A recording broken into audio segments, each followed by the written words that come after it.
Hello नमस्कार साथियों, स्वागत है आप सभी का नॉलेज मंत्रा के ऑनलाइन प्लेटफॉर्म पर।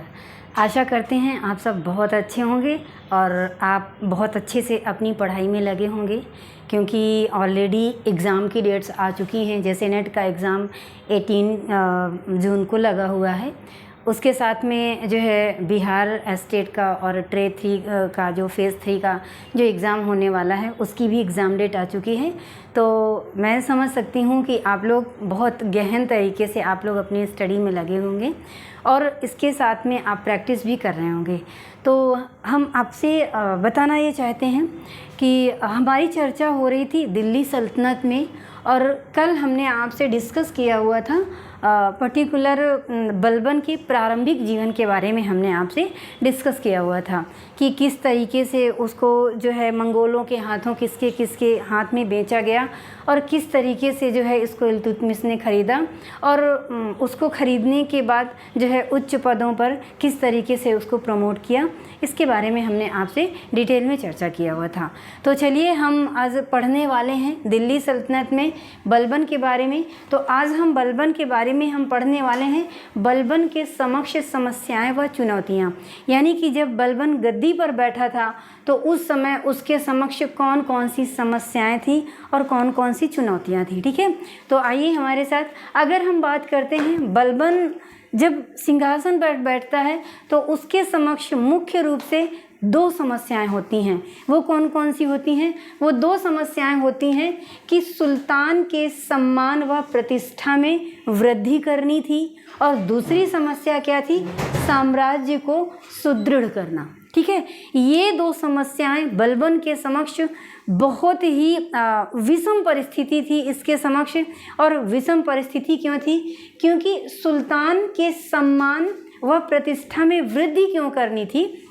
वो वृद्धि इसलिए करनी थी कि जब इल्तुतमिश के समय में चालीसा दल यानी कि तुर्कान ए चहलगानी का संस्था का निर्माण किया गया, गठन किया गया, तो इसके सदस्य जो है जो इस चालीसा दल के सदस्यों का दरबार पर बोलबाला था, और इल्तुतमिश ने इनको छूट भी दे रखी थी, किसी भी तरीके का इनका दबाव नहीं था। तो इससे क्या था कि सुल्तान का पद जो है इतना सम्मानजनक नहीं रह गया था, यानी कि कोई सख्त नियम नहीं लागू हुए थे। तो सबसे पहले बलबन ने सोचा कि सबसे पहली चीज़ तो हमें अपने दरबार से ये चीज़ हटानी है कि राजा राजा रहे और जो अन्य मंत्री हैं वो मंत्री मंत्री रहेगा, ना कि राजा के समक्ष आ करके जो है कोई भी मंत्री अपनी बात बोल सकता है। ये इसको बिल्कुल नहीं पसंद था। तो सबसे पहली चीज़ तो इसको ये चीज़ समझ में आ गई कि जब तक दरबार में नियमों को सख्त नहीं करेंगे तब तक जो है राजा के मान व प्रतिष्ठा में जो हम सुधार करना चाहते हैं वो संभव नहीं हो सकता है। तो इसने क्या किया कि सबसे पहले राजा के मान व प्रतिष्ठा में वृद्धि के लिए अपने दरबार के नियमों को सख्त किया। दरबार के नियम कैसे सख्त किए कि जो साधारण लोग थे, जिस तरह से इल्तुतमिश के दरबार में जो है बोलबाला किसका था? तुर्की अमीरों का, यानी चालीसा दल के सदस्यों का। कोई भी सदस्य आकर के उससे मिल सकता था। वही जो है इसने क्या किया, इसके खिलाफ मतलब बिल्कुल इसके अपोजिट काम किया कि इसने क्या किया, दरबार के नियमों को सख्त करने के लिए इसने जो है जो साधारण व्यक्ति थे इनसे जो है मिलना जुलना बंद कर दिया, यानी कि कोई भी साधारण व्यक्ति उससे नहीं मिल सकता है। इसका बलबन का एक कथन है, बरनी बताता है कि जब कोई निम्न कुल का व्यक्ति हमारे समक्ष आता है तो हमारे जो धमनियों का रक्त है वो और तेज़ धड़कने लगता है। ये एग्ज़ाम में अक्सर को पूछने के लिए मिलता है कि किसने कहा, ये कथन किसका है? तो ये बलबन का कथन है, लेकिन कहा किस इतिहासकार ने है? तो बरनी ने कहा है। बरनी ने इस चीज़ को बताया है कि बलबन कहता था कि जब कोई निम्न कुल का व्यक्ति हमारे समक्ष उपस्थित हो जाता है या मैं किसी निम्न कुल के व्यक्ति को देख लेता हूँ तो हमारी धमनियों का रक्त जो है संचार और तेज से बढ़ जाता है। यानी कि इसको निम्न कुल के लोग भी जो है नहीं पसंद थे। ठीक है, तो इस तरह से इसने और भी कई सारे जो है सख्त नियम बनाए जो कि समय के रहते आपके समक्ष हम चर्चा करेंगे। फिलहाल हम अपने टॉपिक की ओर बढ़ते हैं। ठीक है, तो हमने सबसे पहले क्या कहा कि सुल्तान के सम्मान व प्रतिष्ठा में वृद्धि करना। दूसरा इसके सामने चुनौती क्या थी कि साम्राज्य को सुदृढ़ करना। ओके, साम्राज्य को सुदृढ़ करना, क्योंकि इसके समक्ष जो है बहुत सारे विद्रोह हो रहे थे, इन विद्रोहों को भी दबाना था इसको। तो जब विद्रोहों को दबाएगा तभी जो है इसकी परिस्थिति इसके अनुकूल होगी। ठीक है, तो अब हम चलते हैं, सबसे पहले बात करेंगे कि सुल्तान के सम्मान व प्रतिष्ठा में वृद्धि किस तरह से की।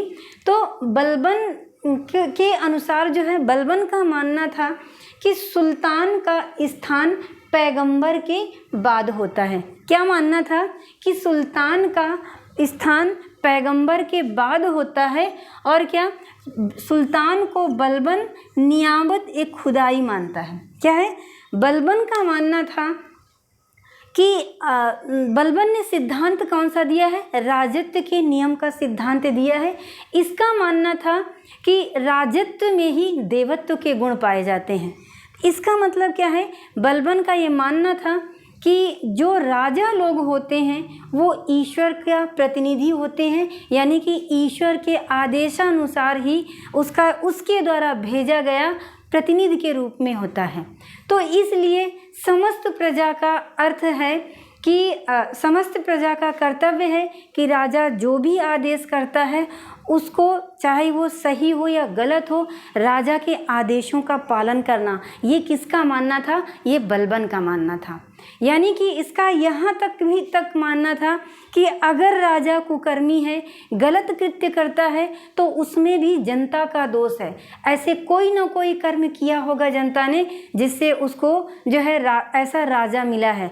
लेकिन इसका मानना था कि राजा आखिरकार है तो ईश्वर का ही प्रतिनिधि, तो राजा चाहे सही करे या गलत करे, उसके आदेशों को मानना जो है जनता का कर्तव्य होता है। ठीक है, तो इस तरह से इसने क्या माना था कि इन सारी बातों को बता करके, यानी अपने विचारों को दे करके, राजत्व में देवत्व के गुण होते हैं या फिर राजत्व का सिद्धांत दे करके अपने दरबार के नियमों को जो है सख्त किया, और उसके बाद में उनको मनवाने के लिए भी उन पर दबाव डाला। किस पर, मंत्रियों पर और जनता पर भी। ठीक है, तो अगर हम बात करते हैं कि इसने सुल्तान को बलबन जो है नाम क्या देता है, नियामत ए खुदाई। यहाँ से भी डायरेक्ट क्वेश्चन पूछता है कि नियामत ए खुदाई जो है किसने माना है, नियामत ए खुदाई नाम शासक को किसने दिया है। तो बलबन के अनुसार, यानी कि बलबन ने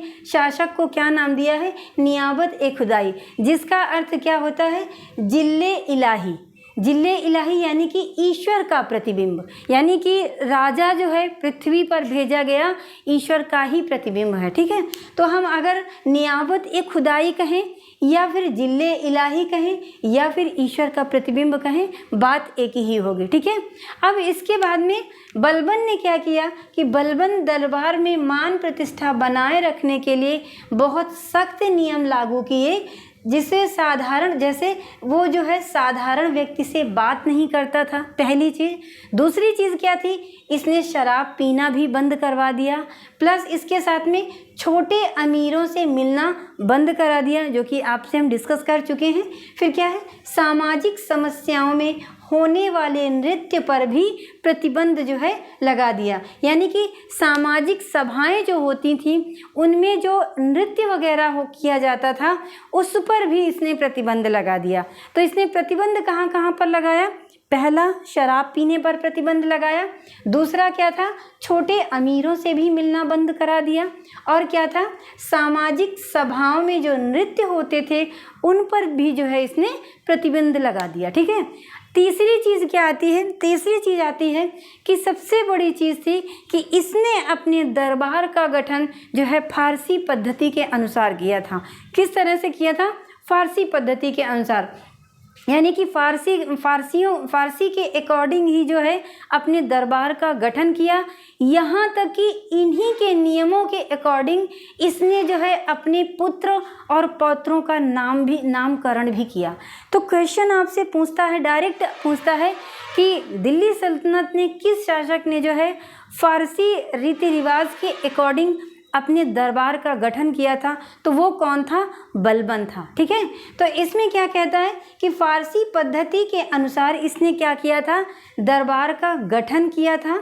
ठीक है, अब इसके बाद में ये पहला सुल्तान था जिसने दरबार में गैर प्रचलित परंपरा का प्रारंभ किया। कौन सा? ये पहला ऐसा शासक था जिसने जो है गैर प्रचलित परंपरा का जो है लागू किया। वो गैर प्रचलित परंपरा कौन थी? एक तो थी सिजदा और दूसरी कौन सी थी? पायबोस। एक क्या थी? एक थी सिजदा और दूसरी थी पायबोस। सिजदा का मतलब क्या होता है कि घुटने पर बैठकर राजा के समक्ष सर को झुकाना। यानी कि जब कोई मंत्री या कोई भी व्यक्ति इसके दरबार में जाता था, पहली चीज़ तो साधारण व्यक्तियों को इसके दरबार में जाने के लिए नहीं मिलता था। अगर जाते थे तो सिर्फ और सिर्फ मंत्री ही जाते थे। वो भी जब जाते थे तो वो दरबार पे जब पहुंचते थे तो वो क्या करते थे कि घुटने पर बैठकर सिर झुकाना, घुटने के बल बैठ करके राजा के समक्ष सिर झुकाना, इसको क्या कहा जाता है? सिजदा कहा जाता है।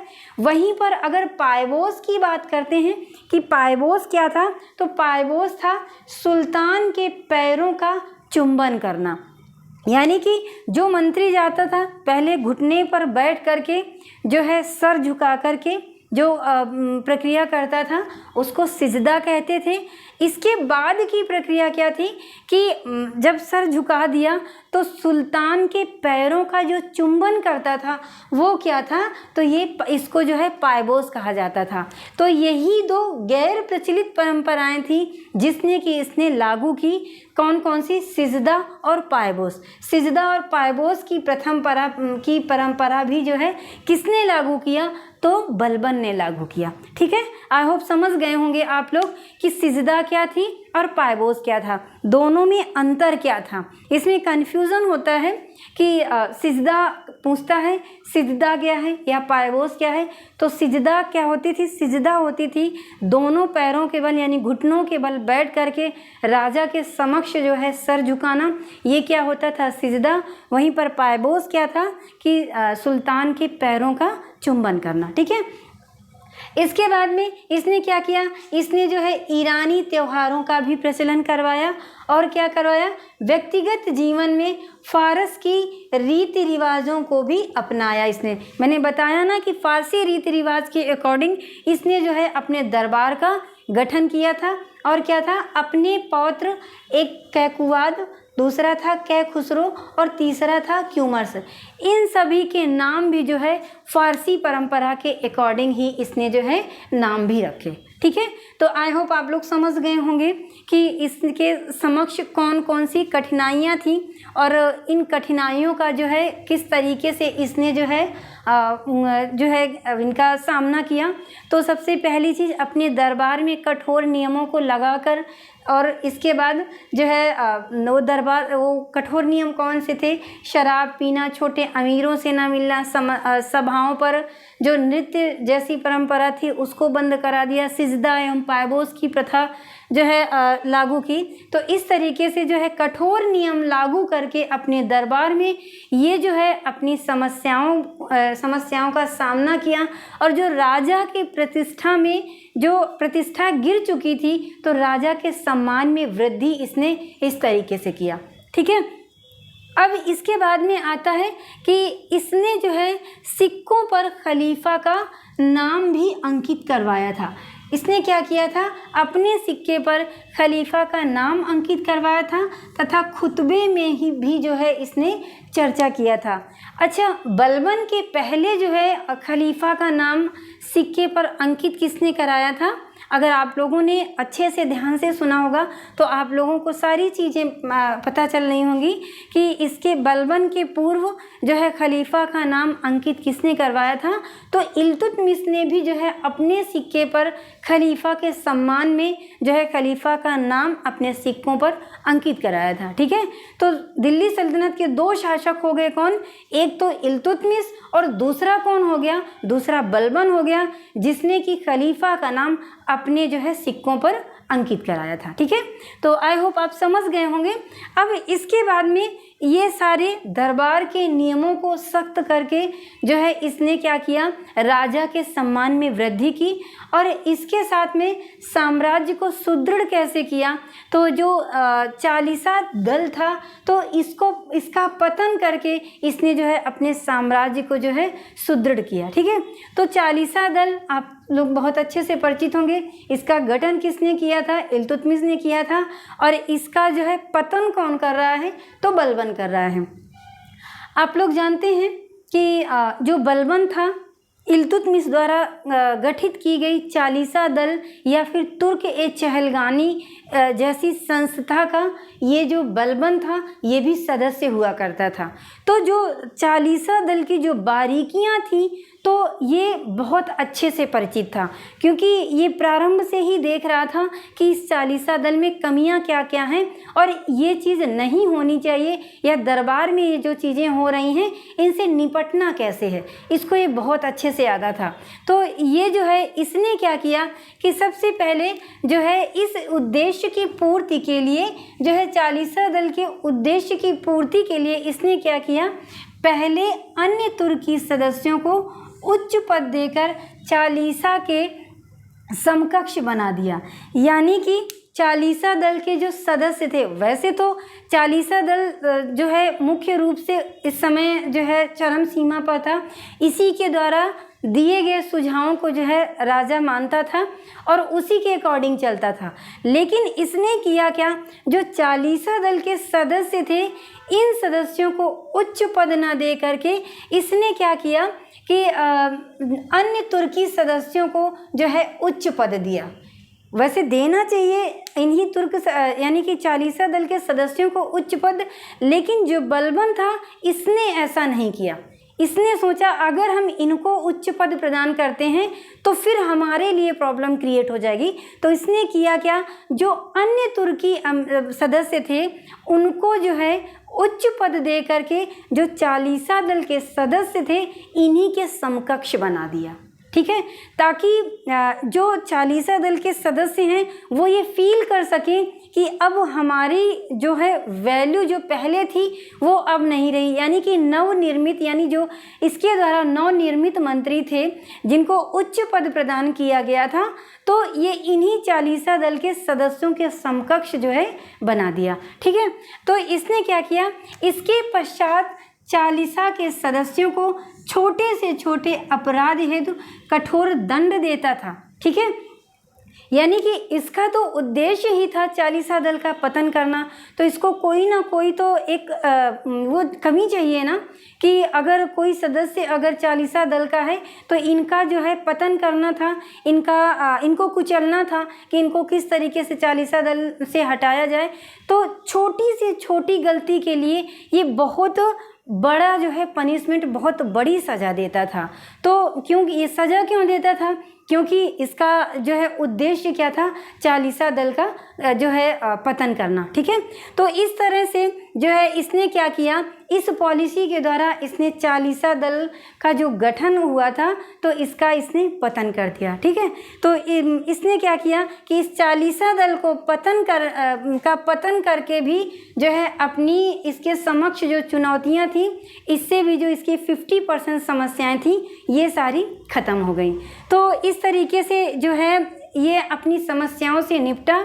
और इसके बाद में अगर हम बात करते हैं कि बलबन ने जो है मुख्य रूप से 4 किले बनवाए थे। वो 4 किले कौन कौन से थे? पहला था भोजपुर का, दूसरा था गोपालपुर का, तीसरा था काम्पिल्य और चौथा कौन सा था, जलाली। इसमें क्या करता है, क्वेश्चन पूछेगा कि बलबन द्वारा निर्मित किए गए 4 किले थे, 3 के नाम दे देगा, 1 हटा देगा, बोलेगा वो किला नहीं था, कोई दूसरा दे देगा। अगर आपने अच्छे से पढ़ा है तो ही आप क्वेश्चन को कर सकते हैं। तो यहाँ पर आपको ध्यान देने की ज़रूरत है। 4 किले कौन कौन से निर्माण कराए थे, तो पहला था भोजपुर, दूसरा था गोपालपुर, तीसरा काम्पिल्य और चौथा कौन सा था, जलाली। तो इस तरीके से जो है इसके सारे ये कार्य थे, ये 4 किले इसने बनवाए। और जो उपर्युक्त मैंने आपको बताया कि किस तरह से इसने अपनी समस्याओं का सामना किया, इसके बारे में हमने आपसे डिटेल में चर्चा किया।